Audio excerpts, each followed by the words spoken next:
நீ செய்யும் ஒவ்வொரு காரியத்திலும் என்ன செய்கிறோம், எதற்காக செய்கிறோம் என்பதை தெளிவுடன் செய்வதுதான் உனக்கு நல்லது. என்ன அப்பா எடுத்த போக்கிலேயே இப்படி சொல்கிறீங்கன்னு நினைக்காத. தவறுகளை ஒப்புக்கொள்ளும் தைரியமும் அதை திருத்திக் கொள்வதற்கான பக்குவம் தான் உன்னுடைய வெற்றிக்கான முதல் வழி. உன்னுடைய மனசை நீ அமைதியாக்கி கண்ணை மூடி கவனமாக கேளுத. கண் மூடி உன் வாழ்க்கையை நினச்சி பாரு. இங்கு யாருக்கும் யாதுமே நிரந்தரம் கிடையாது. ஒரு நாள் எல்லாமே வெற்றிடும் தானே. அப்படி இருக்கையில் ஏன் நீ இதற்கு போய் உன்னுடைய மனசு போட்டு குழப்பி தவிச்சுக்கிட்டு இருக்க? ஏன் எல்லா நேரமும் அது கிடைக்கலையே, இது நடக்கவே இல்லையேன்னு புலம்பிக்கிட்டே இருக்க? அப்படி இல்லைன்னா இப்படி நடந்துருமோ, இப்படி இல்லைன்னா அப்படி நடந்துடுமோன்னு நீ தவிச்சுக்கிட்டு இருக்க.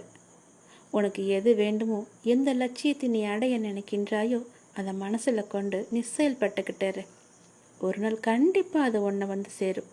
அது வரைக்கும் எதற்கும் மனசில் கஷ்டப்பட்டுக்கிட்டே இருக்காத. எதையும் போட்டு குழப்பிக்கிட்டே நீ இருக்காத. உனக்கு இருக்கிறத வச்சு சந்தோஷமாக வாழ்ந்து தான் பாரு. அது எவ்வளோ பெரிய நிம்மதி இருக்குன்னு உனக்கு கிடைக்கும் தெரிய வரும். அன்பு குழந்தையே, நேற்று கவலையுடன் உறங்கி போன உனக்கு ஒரு நல்ல பதிலோடு பரிசோடு வந்திருக்கிறேன். உன் வாழ்க்கை சிறப்பாகவே இருக்கும். இனி கேள், நல்லது நடக்கும் உனக்கு. நீண்ட நாட்களாகவே நீ என்னிடம் கேட்டுக்கொண்டிருக்கும் உன் பிரார்த்தனையை உன்னுடைய அப்பா உனக்காக நிறைவேற்றி கொடுக்கப் போகின்றேன். உன்னுடைய துன்பங்களிலிருந்து எல்லாம் உன்னை காப்பாற்றப் போகின்றேன். நீ கேட்ட வரத்தை கூடிய விரைவில் உனக்கு தந்து உன் வாழ்க்கையை நான் சிறப்பானதாக மாற்றப் போகின்றேன். நீ நினைத்தது நிச்சயமாகவே நடக்கப் போகிறது. அது உனக்கு நடந்தே தீரும். உன்னுடைய மனக்கவலையின்றி இன்று தீபம் ஏற்று. எனக்காக ஒரே ஒரு தீபம் உன்னுடைய வீட்டில் ஏற்றிவை. என்னை நினைத்து ஓம் என்று சொல். எல்லாவற்றையும் நான் பார்த்து கொள்கிறேன். உனக்கு நல்வழியை நான் காட்டுகிறேன். காலை எழுந்ததும் என்ன வாக்கு வருகிறது என்று பார்க்க வேண்டும். ஏனென்றால் மனம் எதையோ பறிகொடுத்தது போல உள்ளது என்று உன் மனதில் சில கவலைகளுடன் நேற்று உறங்கி போனாயல்லவா? ஒவ்வொரு காலகட்டத்திற்கும் என்ன நடக்க வேண்டுமோ அதுதான் நடந்திருக்கின்றது. ஆனால் அது நிரந்தரமல்ல. இதுவும் மாறும். உன் மனதில் உள்ள அந்த சுமைகளை இறக்கி வைத்துவிட்டு அடுத்த நொடி உன்னுடையதாக இருப்பதற்காக அதை எப்படி சிறப்பாக ஆக்கப் போகின்றாய் என்பதில் உன்னுடைய கவனத்தை நீ செலுத்து. நான் உன்னோடு இருக்கின்றேன். அடுத்த நொடியை மகளுடையதாக ஆக்க உனக்கு நான் துணை இருக்கின்றேன். என் செல்ல குழந்தையே, உன்னை விட்டு சென்றதெல்லாம் உன் கை வந்து இந்த தை மாதத்தில் உன்னை வந்து சேரும். மகிழ்ச்சியாகவே இரு. நான் உனக்கு துணை இருப்பேன். எப்பொழுதும் உனக்குள் நான் இருப்பேன். என்னுடைய நாமத்தை மட்டும் நீ சொல்லிக்கொண்டே இரு. நீ மகிழ்ச்சியாக இருந்தாலும் உன்னுடைய மனதில் ஏதோ ஒரு பயம் ஓடிக்கொண்டே இருக்கின்றதே. எதற்காக அது தேவையற்ற பயம். உன் வாழ்க்கையில் நல்ல மாற்றங்கள் ஒவ்வொன்றாக நடக்க ஆரம்பம் ஆகிவிட்டது. பயம் உனக்கு எதிர்மறை எண்ணங்களை மட்டுமே தரும். அந்த பயத்தை நீ தூக்கி எறிந்துவிடு. உன்னுடைய மனதை நீ எப்பொழுதும் நேர்மறையாய் மட்டுமே வைத்துக்கொள். அதில் எதிர்மறையை உட்புகுத்தி விடாதே. அதை தடுத்து நிறுத்த வேண்டிய பொறுப்பு உனக்குள் தான் இருக்கிறது. அதை நீ மட்டுமே செய்ய முடியும். நீ நினைத்தால் கண்டிப்பாகவே முடியும். அந்த எதிர்மறை எண்ணங்கள் உன் செயல்பாட்டை எல்லாம் தடுத்து உன்னை தோல்வியில் சென்று அடைய வைத்துவிடும். முதலில் அந்த பயத்தை விடு. நல்லதை நினை. உனக்கு நன்மைகள் மேலும் மேலும் பெருகி கொண்டே இருக்கும். உன்னுடைய வாழ்க்கை உயரும் நேரம் இது.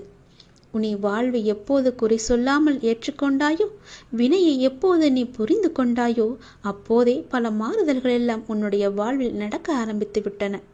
நீ விரும்பியபடி நடந்தால்தான் மகிழ்ச்சி இருக்கும் என்று நினைத்தாய். ஆனால் இப்போது உனக்கு அமைந்த வாழ்விலே நீ அனைத்து மகிழ்ச்சியையும் காண இருக்கின்றாய். இடமாற்றம், வேலை மாற்றம் என நீ எதிர்பார்த்த பல மாற்றங்கள் நிகழப்போகிறது. நீண்ட நாட்களாகவே நீ என்னிடம் கேட்ட ஒரு வேண்டுதலும் இந்த மாதத்தில் நிறைவேறப் போகிறது. மகிழ்ச்சியாக சந்தோஷமாகவே அதை அனுபவிக்கப் போகின்றாய். தையும் பிறந்து விட்டது. உனக்கான நல்வழியும் பிறந்து விட்டது. இந்த அப்பனின் ஆசியோடு, இந்த சிவனின் ஆசியோடு இனி நீ கவலையுடன் உறங்க வேண்டிய அவசியம் இருக்காது. நல்ல பதிலும் நல்ல பரிசும் இனி உன் வாழ்க்கையை நல்லபடியாகவே மாற்றும். உன் வாழ்க்கை சிறப்பாகவே இருக்கும். சந்தோஷமாகவே இனி உன் வாழ்க்கையை நீ வாழலாம். வாழ்வில் நடைமுறையில் உள்ள சில விஷயங்களை யதார்த்தமாக நீ புரிந்து கொண்டால் இன்பத்தையும் துன்பத்தையும் சமநிலையில் ஏற்கலாம். நீ முயற்றுப்பார். என் துணையோடு எல்லாவற்றையுமே போராடிப்பார்.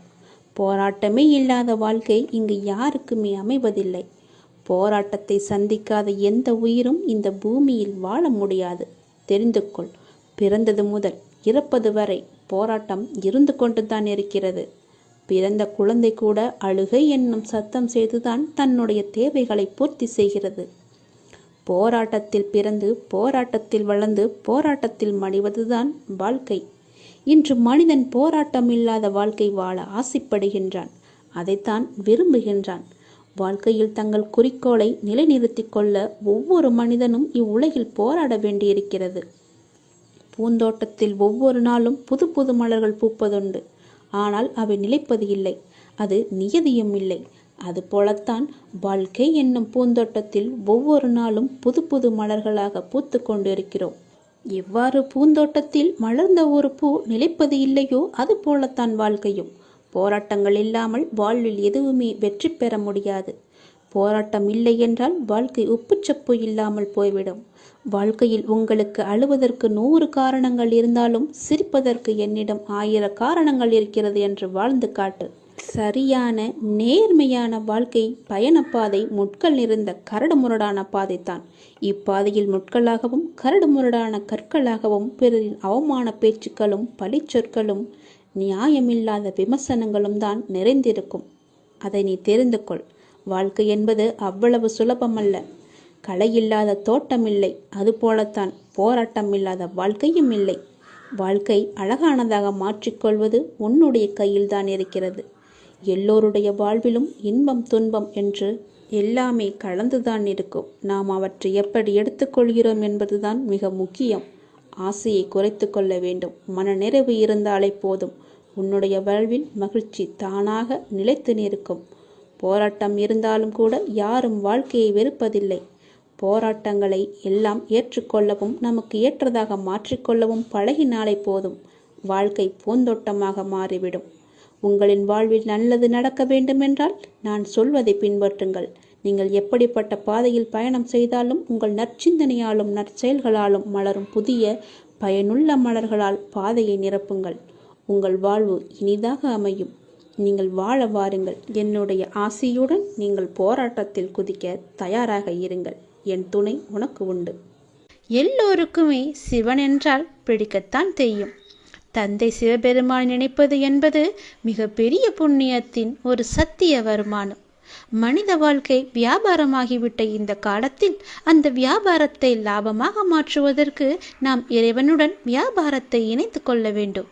இறைவனுடன் வியாபாரம் செய்வதற்கு அவருக்கு வேண்டியது எல்லாம் உங்களுடைய பணம், காசு, தொழிலில் வரும் லாபம் இது எல்லாம் கிடையாது. நீங்கள் சுத்தமான மனதுடன் அவரை நினைவு செய்ய வேண்டும். உங்களிடம் என்னென்ன தீய குணங்கள் இருக்கின்றதோ அவற்றை அவரிடம் அர்ப்பணித்து விட வேண்டும். அர்ப்பணித்தவற்றை திரும்ப வாங்கக்கூடாது. அர்ப்பணித்த பின் அந்த இடத்தை நிரப்புவதற்கு அவரிடமிருந்து நற்குணங்களை பெற்றுக்கொள்ள வேண்டும். இதுதான் இறைவனிடம் நாம் செய்யும் கொடுக்கல் வாங்கல். மற்றபடி நாம் செலுத்தும் காணிக்கைகள் மற்றும் அபிஷேகங்கள் இது இறைவனை குளிர்விக்கின்றதா என்றால் நமது நன்னடத்தை எவ்வளவு இருக்கின்றதோ அதை பொறுத்தே நாம் இறைவனுக்கு செலுத்தும் அர்ப்பணிப்பையும் அவர் ஏற்றுக்கொள்கின்றார். வாழ்க்கையில் தவறான பாதையில் சென்றுவிட்டு மனித வாழ்க்கையின் தர்மத்திற்கு உட்பட்ட செயல்களை மறந்துவிட்டு இறைவனுக்கு என்ன அபிஷேகம் செய்தாலும் அதனால் அவர் மனம் குளிர்வதில்லை. பாவத்தினுடைய செல்வத்தினால் ஒருவர் புண்ணிய காரியம் செய்தாலும் அந்த புண்ணியம் செய்ய வேண்டும் என்ற எண்ணத்திற்கு கண்டிப்பாக பலன் கிடைத்தே தீரும். ஆனால் அதிலும் சதவீதம் என்பது இருக்கவே செய்யும். எனவே முழுமையான நல்ல மனிதனாக மாறி இறைவனுடன் நாம் கொடுக்கல் வாங்கல் செய்ய வேண்டும். கோவிலில் மூர்த்திக்கு முன்னால் அன்றன்றைய கணக்கை ஒப்படைக்கின்றார்கள். இவ்வளவு வரவு, இவ்வளவு செலவு, இவ்வளவு தங்கம் வந்தது, இவ்வளவு நாணயம் வந்தது, இவ்வளவு வெளிநாட்டு கரன்சி வந்தது, உள்நாட்டு பணம் எவ்வளவு என்று அனைத்தையும் ஒப்படைக்கின்றார்கள். இதை போல நாமும் இரவு உறங்குவதற்கு முன் நாம் நம்முடைய அன்றாட கணக்கை நமது எண்ணத்தில் என்ன வந்து பார்வையில் அவருக்கு முன்னால் வைக்க வேண்டும். பார்வையில் என்ன இருந்தது? தர்மத்தை மீறிய நடத்தை இருந்ததா? வார்த்தையில் கலப்படம் இருந்ததா? பிறரிடம் நான் செலுத்தும் அன்பு உள்நோக்கம் கொண்டதாக இருந்ததா? இதையெல்லாம் ஒப்படைக்க வேண்டும். பணம் மட்டுமே மனிதனுக்கு வாழ்க்கையில் முக்கியமான பொருள் அல்ல. நமக்கு கொடுக்கப்பட்ட காலம், நேரம், நம்முடைய வாழ்க்கையின் ஒவ்வொரு எண்ணம், பேச்சு, செயல் அனைத்துமே இறைவனால் கவனிக்கப்படுகின்றது. இதில் நான் உண்மையாக இருக்கின்றேன் என்பதற்காகவே இறைவனிடம் இரவு கணக்கு ஒப்படைக்கப்படுகின்றது. எனவே லாபம் என்பது பணம் சம்பாதிப்பது மட்டுமன்று. அந்த பணத்தை தர்மப்படியும் நேர்மையாகவும் சம்பாதித்து அதை புண்ணிய காரத்தில் ஈடுபடுத்துவது. இதுதான் ஒவ்வொரு ஜென்மத்திற்கும் உயர்ந்த குடும்பத்திலும் உயர்ந்த நற்குணங்கள் நிரம்பிய மனிதராகவும் அனைவருடைய ஆசிகளை பெற்றவராகவும் நாம் பிறவியாக வாழ்வதற்கு தொடரக்கூடிய கர்மா. நம்முடைய கர்மா அப்படி இருக்க வேண்டும். நாம் செய்யும் செயலுடன் கூடவே இறைவனின் நினைவில் ஒன்றி இருந்து காரியம் செய்ய பழகிக்கொள்ள வேண்டும். அந்த இறைவனின் நினைவில் இருந்து காரியம் செய்வது கூட ஒரு மிகப்பெரிய வருமானம். ஒன்று நமது பாவங்கள் அழியும், அடுத்ததாக நமக்கு புண்ணியம் சேரும், அதற்கு அடுத்ததாக நமக்கு என்ன இறைவன் சொல்ல விரும்புகின்றாரோ அதை செய்யும் ஆற்றல் நமக்குள் வந்து சேரும். இதுவே இறையுடன் ஒன்றிய நிலை எனப்படுகின்றது. ஒரு மனிதன் பிறப்பு முதல் இறப்பு வரை இந்த உடல் என்னும் கருவியின் மூலம் செய்யக்கூடிய கர்மத்தின் பலனாக அவனுடைய வாழ்க்கை என்பது உருவாக்கப்படுகின்றது. எனவே கர்மத்தை சிரேஷ்டமாக ஒருவர் விரும்பினால் அவர் இரு நினைவில் கர்மத்தை செய்ய பழகிக்கொள்ள வேண்டும். அப்பொழுது கர்மம் தர்மப்படி இருக்கும். தர்மத்தின்படி கர்மம் செய்பவரின் கூடவே அந்த பரம தயாளான பரமேஸ்வரனும் துணை இருப்பார். எதையெல்லாம் மனித வாழ்க்கையில் லாபம் என்றால், ஒன்று நாம் இறைவனுடன் இருப்பது, இன்னொன்று நாம் இறைவனுடன் இருந்து காரியம் செய்வது, மற்றொன்று நாம் செய்யும் காரியத்தை இறைவனுக்கு விருப்பமானதாக செய்வது. இப்படி இருப்பவர்தான் புண்ணியவான். இவரை பார்ப்பவர்தான் மனதார மகிழ்ச்சி அடைகின்றனர். இப்படிப்பட்ட ஒருவரை பார்ப்பவர் திருப்தி அடைகின்றார். திருப்தி அடையும் அவர் மனதார அவரை ஆசீர்வதிக்கின்றார். இப்படிப்பட்டவருடைய மரணம்தான் அனைவருக்கும் இப்படிப்பட்ட ஒருவரை இழந்துவிட்டோமே என்று தன்னையும் அறியாமல் கண்கலங்க வைக்கின்றது. எனவே கர்மத்தை நாம் சிரேஷ்டமாக செய்யும்போது வையத்துள் வாழ்வாங்கு வாழ்பவன் வானுரையும் தெய்வமான ஜோதியான தந்தை சிவபெருமான் மனதில் வைக்கப்படும். மனிதனாக போற்றப்படுவார். எனவே வாழும்போது நல்ல மனிதர்கள் 4 பேரை நாம் சம்பாதித்து கொள்ள வேண்டும். வாழும் வரை இறைவனுடைய நினைவில் ஒன்றி வாழ வேண்டும். எங்கே இறைவன் இருக்கின்றாரோ அங்கே மற்ற அனைத்தும் தன்னால் நடந்தேறும் என்பதை நாம் அறிந்து கொள்ள வேண்டும். அனைத்தும் ஈடேறும். நல்லது, வாழ்த்துக்கள் என்று எப்பொழுதும் நம் வாயில் சொல்லிக்கொண்டே இருக்க வேண்டும். அப்பன் சிவபெருமானின் அருளை முழுவதுமாகவே நாம் பெற வேண்டும். நான் உன் வீட்டிற்கு வந்துவிட்டேன். உனது எண்ணங்கள் அனைத்தும் தவறாக நடக்கின்றதே, என்ன செய்வது என்று நீ யோசிக்காதே. அனைத்தும் மாறப்போகின்றது. நீ எதிலும் நிதானமாக யோசித்து செயல்பட்டாயானால் நிச்சயம் அனைத்துமே மாறும். அவசரப்படாதே. நிச்சயம் உனக்கு வெற்றி மட்டுமே கிட்டும். உன் வாழ்க்கையில் நடக்கின்ற யாவுமே உன் கர்ம வினைகளின் படிதான் நடந்து கொண்டிருக்கின்றன. அப்படி இருக்கையில் நீ துயரங்களை எதிர்கொண்டுதானே ஆக வேண்டும். உன் கர்மாக்களை பற்றி நீ பயப்படாதே. அதற்குத்தான் நான் இருக்கின்றேனே. உன் கர்ம பந்தத்திலிருந்து விரிந்து விடுபட உன்னால் முடிந்த அளவு பிறருக்கு நன்மையை செய். உன்னிடம் உதவிக்கு வருபவர்களை நீ உதாசீனப்படுத்தாதே. உன்னால் எவ்வளவு முடியுமோ அவ்வளவு உதவி செய். முடியாவிட்டால் அவர்களை புண்படுத்தி அனுப்பாதே. உன்னால் முடிந்த உதவியை நீ அவர்களுக்கு செய். அந்த தர்மமே உன்னை இக்கட்டான சூழ்நிலையிலிருந்து உன்னை நிச்சயம் காக்கும். உன் கர்ம வினைகளிலிருந்தும் அது உன்னை காப்பாற்றும். வாழ்க்கையில் இன்பமும் துன்பமும் அவரவர் கையாளும் வகையில்தான் மாறுபடும். இன்பத்தை சந்தோஷமாக அனுபவிக்க வேண்டும். துன்பம் வந்தால் சோர்ந்து போகக்கூடாது. துன்பத்தையும் இன்பமாக ஏற்று நாம் வாழ பழகி கொண்டால் அந்த துன்பம் நம்மை கண்டு அஞ்சி ஓடிவிடும். மற்றவர்கள் எல்லாரும் நிம்மதியாக சந்தோஷத்துடன் வாழ்வதாகவும் நீ மட்டுமே துயரங்களை எதிர்கொள்வதாகவும் புலம்பிக் கொண்டிருக்கின்றாய். அது தவறு. எல்லோருக்கும் அவரவர் வாழ்க்கையில் எல்லா விதமான துன்பங்களும் இன்பங்களும் வந்து கொண்டுதான் இருக்கின்றன. எல்லாம் கலந்துதான் இருக்கும். அதுதான் வாழ்க்கையும். அந்த உண்மையை நீ புரிந்து கொள். அவரவர் வாழ்க்கையின் உள்ளே சென்று பார்த்தால்தான் என்னென்ன துயரங்களை அவர்கள் சுமந்து கொண்டு இருக்கிறார்கள் என்ற உண்மை உனக்கு புரிய வரும். எட்டி இருந்து பார்த்தால் எல்லாமே அழகாகத்தான் தெரியும். நிலாவும் அப்படித்தான். தூரம் இருந்து பார்க்கும் வரைதான் அது அழகான வட்ட வடிவம். உள்ளே சென்று அருகே சென்று பார்த்தால்தான் தெரியும் அதற்குள்ளே எத்தனை மேடு பள்ளங்கள். அதுபோலத்தான் ஒவ்வொரு வாழ்க்கையிலும் எல்லோருடைய வாழ்விலும் மேடு பள்ளங்கள் இருந்து கொண்டுதான் இருக்கும். வெளி உலகத்திற்கு அவர்கள் நன்றாக இருப்பது போல் தோன்றலாம். அதனால் யாரை பற்றியும் யாருடனும் உன்னுடன் ஒப்பிட்டு பார்க்காதே. உனக்கென்று விதிக்கப்பட்டதுதான் உன்னை வந்து சேரும். அவர்களுக்கென்று விதிக்கப்பட்டது அவர்களை வந்து சேரும். அது இன்பமானாலும் சரி துன்பமானாலும் சரி எல்லாவற்றையும் அனுபவிக்க வேண்டியது அவரவருடைய பொறுப்பு. அவரவருக்கு என்று எது விதிக்கப்பட்டதோ அது கண்டிப்பாக நடந்தே தேரும். அதனால் உன் மனதை போட்டு தேவையில்லாமல் நீ குழப்பிக்கொள்ளாதே. நிச்சயம் உனக்கு பல நன்மைகள் காத்திருக்கின்றன. யார் கைவிட்டாலும் என்னை நம்பி வந்த உன்னை நான் கைவிடவே மாட்டேன். பொறுமையையும் நம்பிக்கையையும் எந்த சூழ்நிலையிலும் நீ கைவிட்டு விடாதே. உன்னை விட்டு யார் விலகினாலும் நீ கவலைப்படாதே. எல்லாம் நன்மைக்கே என்று நீ எடுத்துக்கொள்ள பழகிக்கொள். அப்பொழுதுதான் எல்லாவற்றையும் சாதாரணமாக எடுத்துக்கொண்டு அடுத்தபடி எது என்று முன்னோக்கி உன்னால் செல்ல முடியும்.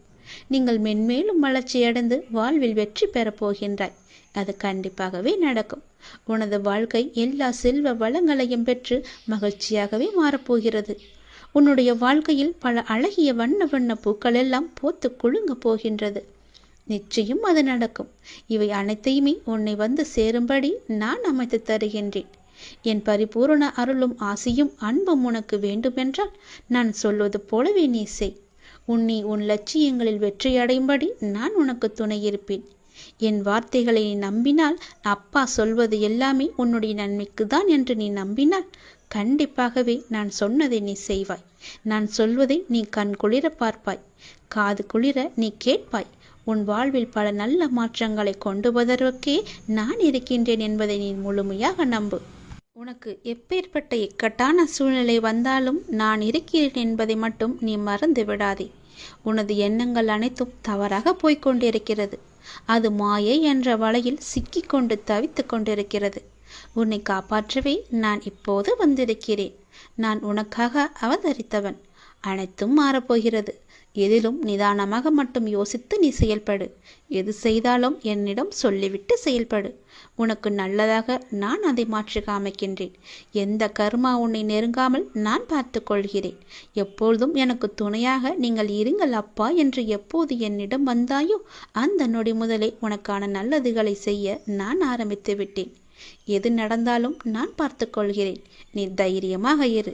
எல்லாவற்றையும் நானே பார்த்து கொண்டு அதற்கான பல வெகுமதிகளை தருகிறேன். அதற்கான காலகட்டத்தில் உன்னை வந்து சேரும். அதை பற்றி நீ கவலைப்பட தேவையில்லை. உனது எண்ணங்கள் அனைத்தும் தவறாக நடக்கின்றதே, என்ன செய்வது என்று நீ யோசிக்காதே. அனைத்தும் மாறப்போகின்றது. நீ எதிலும் நிதானமாக யோசித்து செயல்பட்டாயானால் நிச்சயம் அனைத்துமே மாறும். நாம் கடவுளிடம் எது வேண்டுமானாலும் அவர் அமைதியாக இருப்பதற்கு காரணம் இருக்கும். நீங்கள் கடவுளிடம் பேசுவதை மட்டும் நிறுத்திவிடாதீர்கள். இறைவனிடம் நீங்கள் பேசுங்கள்.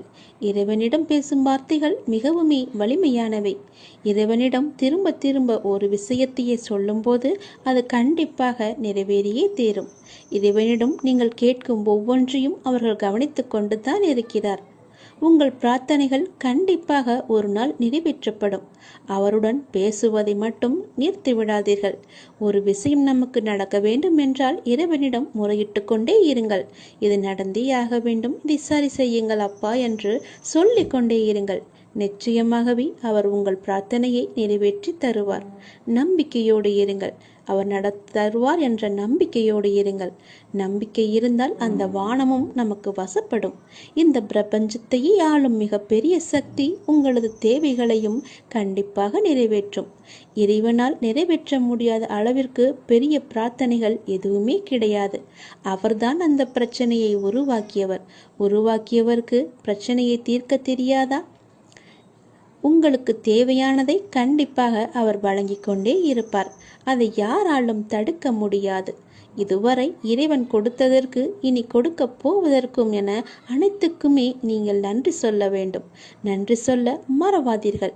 உங்களை கைப்பிடித்து வழி நடத்தி கொண்டிருக்கும் சக்தியை முழுமையாக நம்புங்கள். நீங்கள் யார் மீது ஒருவர் மீது நம்பிக்கை வைத்திருக்கிறீர்களோ அது முழுமையான தூய மனதுடன் கூடிய நம்பிக்கையாக இருக்க வேண்டும். எது செய்தாலும் அசைக்க முடியாத நம்பிக்கையாக இருக்க வேண்டும். அப்போதுதான் அவருடைய முழுமையான லீலைகள் நமக்கு தெரிய வரும். என்றுமே அது உங்களை கைவிடாது. உங்களுக்கு வேண்டியது அனைத்தும் வாரி வழங்கும். உங்களுக்கு வேண்டிய அனைத்தையும் பெற்று நீங்களும் உங்களை சார்ந்த அனைவரும் மகிழ்ச்சியோடு வாழ்வீர்கள். அதற்கு அவரே துணையாகவும் இருப்பார். நீங்கள் செய்ய வேண்டியது எல்லாம் அவரிடம் நீங்கள் தினமும் பேசிக்கொண்டே இருப்பது மட்டும்தான். என்ன அப்பா, எப்படி இருக்கிறீர்கள் என்று ஆரம்பித்து எல்லாவற்றையுமே பேசுங்கள். எல்லாவற்றிற்கும் அவர் நிச்சயம் பதில் தருவார். ஆனால் அந்த பதிலுக்கு நீங்கள் கொஞ்சம் காலம் காத்திருக்க வேண்டும். உடனடியாக நடக்க வேண்டும் என்றால் அது நடக்காது. சிறிது காலம் பொறுமையாகத்தான் இருக்க வேண்டும். இப்போது நீங்கள் செய்ய வேண்டிய மிக முக்கியமான காரியம் என்னவென்றால், உங்களுக்கான காரியங்கள் நிறைவேறப் போகும் இந்த நாட்களில் மிக பொறுமையாக இருப்பதுதான். கண்டிப்பாகவே நடக்கும். உனது வாழ்க்கை எல்லா செல்வ வளங்களையும் பெற்று மகிழ்ச்சியாகவே மாறப்போகிறது. உன்னுடைய வாழ்க்கையில் பல அழகிய வண்ண வண்ண பூக்கள் எல்லாம் பூத்து குலுங்க போகின்றது. நிச்சயம் அது நடக்கும். இவை அனைத்தையுமே உன்னை வந்து சேரும்படி நான் அமைத்து தருகின்றேன். என் பரிபூரண அருளும் ஆசியும் அன்பும் உனக்கு வேண்டுமென்றால் நான் சொல்வது போலவே நீ செய். உன் லட்சியங்களில் வெற்றியடையும்படி நான் உனக்கு துணை இருப்பேன். என் வார்த்தைகளை நீ நம்பினால், அப்பா சொல்வது எல்லாமே உன்னுடைய நன்மைக்கு தான் என்று நீ நம்பினால், கண்டிப்பாகவே நான் சொன்னதை நீ செய்வாய். நான் சொல்வதை நீ கண் குளிர பார்ப்பாய், காது குளிர நீ கேட்பாய். உன் வாழ்வில் பல நல்ல மாற்றங்களை கொண்டு வருவதற்கே நான் இருக்கின்றேன் என்பதை நீ முழுமையாக நம்பு. உனக்கு எப்பேற்பட்ட இக்கட்டான சூழ்நிலை வந்தாலும் நான் இருக்கிறேன் என்பதை மட்டும் நீ மறந்து விடாதே. உனது எண்ணங்கள் அனைத்தும் தவறாக போய்கொண்டிருக்கிறது. அது மாயை என்ற வலையில் சிக்கிக்கொண்டு தவித்து கொண்டிருக்கிறது. உன்னை காப்பாற்றவே நான் இப்போது வந்திருக்கிறேன். நான் உனக்காக அவதரித்தவன். அனைத்தும் மாறப்போகிறது. எதிலும் நிதானமாக மட்டும் யோசித்து நீ செயல்படு. எது செய்தாலும் என்னிடம் சொல்லிவிட்டு செயல்படு. உனக்கு நல்லதாக நான் அதை மாற்றி காமிக்கின்றேன். எந்த கர்மா உன்னை நெருங்காமல் நான் பார்த்து கொள்கிறேன். எப்பொழுதும் எனக்கு துணையாக நீங்கள் இருங்கள் அப்பா என்று எப்போது என்னிடம் வந்தாயோ அந்த நொடி முதலே உனக்கான நல்லதுகளை செய்ய நான் ஆரம்பித்து விட்டேன். எது நடந்தாலும் நான் பார்த்து கொள்கிறேன். நீ தைரியமாக இரு. எல்லாவற்றையும் நானே பார்த்து கொண்டு அதற்கான பல வெகுமதிகளை தருகிறேன்.